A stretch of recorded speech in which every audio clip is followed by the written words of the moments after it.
काम क्रोध तृष्णा तजे, तजे मान अपमान, सद्गुरु दाया जाही पर, जम सिर मर्दे मान। कहने का अर्थ ये है दोस्तों कि काम क्रोध मद लोभ आदि का मन से त्याग करके जो प्राणी सद्गुरु के बताए हुए मार्ग पर चलता है, मान अपमान के भय से रहित होकर गुरु की सेवा करता है और उनके वचनों का पालन करता है, ऐसा प्राणी मृत्यु तक को जीतने में समर्थ होता है। अर्थात मरने के बाद भी उसकी ख्याति कम नहीं होती। हो सकता है दोस्तों कि आपको ये बात सुनने में भले ही थोड़ी साधारण सी लगे, लेकिन इसे साधारण समझने की भूल ना करना। और साहेब ऐसी शख्सियत है जिन्होंने सागर को गागर में भर दिया है, अर्थात सारे वेद पुराण और शास्त्रों का सार उन्होंने एक छोटे से दोहे में समाहित कर दिया है। वैसे आज हम आपको इसी प्रकार के 5 और दोहे बताने जा रहे हैं, तो चलिए शुरू करते हैं। नमस्कार और एक बार फिर स्वागत है आप सभी का आपके अपने वीडियो कलेश यूट्यूब चैनल पर।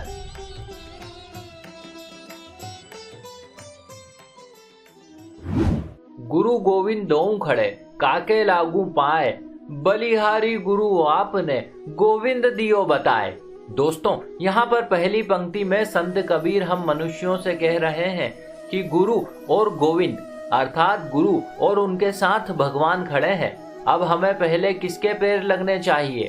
हो सकता है दोस्तों कि आप में से बहुत से लोग कहें गोविंद, लेकिन नहीं, यहाँ पर संत कह रहे हैं कि ऐसी स्थिति में हमें पहले गुरु के श्री चरणों में शीश नवाना चाहिए, क्योंकि वो गुरु ही तो था जिसकी कृपा से आज आपको गोविंद के दर्शनों का सौभाग्य मिला।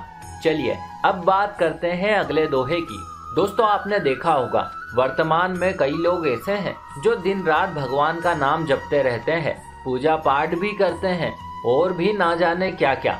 चलो इनकी छोड़ो, ये तो सामान्य जनमानुस है। जरा सोचो उन पंडे पुरोहितों का क्या, जिनका काम ही पूजा पाठ करना और करवाना है। अरे उनका तो जीवन ही ये सब करते हुए बीत जाता है, लेकिन इस सब के बावजूद भी मरते दम तक उन्हें ईश्वर का साक्षात्कार नहीं होता। अब प्रश्न ये उठता है कि जब इतना सब कुछ करने के बाद भी इन्हें ईश्वर नहीं मिलता, तो आखिर ऐसा क्या किया जाए जो हमें हमारा इष्ट मिले? दरअसल इसका उत्तर आपको मिलेगा संत कबीर के इस दोहे में। वे लिखते हैं, प्रेम बिना जो भक्ति है, सो निज दम्भ विचार, उदर भरण के कारण जन्म गंवाए सार। अर्थात जो मनुष्य अपने मन में ईश्वर के प्रति प्रेम का भाव न रखते हुए भक्ति करता है, वो भक्ति नहीं अपितु आडंबर मात्र है। कहने का अर्थ ये है कि पंडितों की तरह पेट पालने के लिए की गई भक्ति को भक्ति नहीं कहते, बल्कि प्रेम ही भक्ति का आधार है। अतः प्रेम पूर्वक भक्ति करें ताकि भक्ति का फल प्राप्त हो सके। चलिए अब बात करते हैं अगले दोहे की। दोस्तों आपने अक्सर गौर किया होगा, जब कोई व्यक्ति धन पाने के लिए जितना अधिक प्रयास करता है, ये धन उससे उतना ही दूर चला जाता है। लेकिन कुछ लोग ऐसे भी हैं जो धन संपत्ति पाने के लिए तनिक भी प्रयास नहीं करते, लेकिन फिर भी वे बहुत अधिक धनवान होते हैं। वैसे इस प्रश्न का उत्तर आपको कबीरदास जी के इस दोहे में मिलेगा। वे कहते हैं, कबीरा माया मोहिनी, मांगी मिले ना हाथ, मना उतरी झूठ करूं, लागी डोले साथ। अर्थात धन संपत्ति वैभव इत्यादि संसार के प्रत्येक प्राणी को मोहने वाली मायाएं हैं, जो मांगने पर कभी किसी के हाथ नहीं आती, लेकिन जो इन्हें झूठ या मायाजाल जानकर उतार फेंकता है, ये उसके पीछे दौड़ी चली आती है।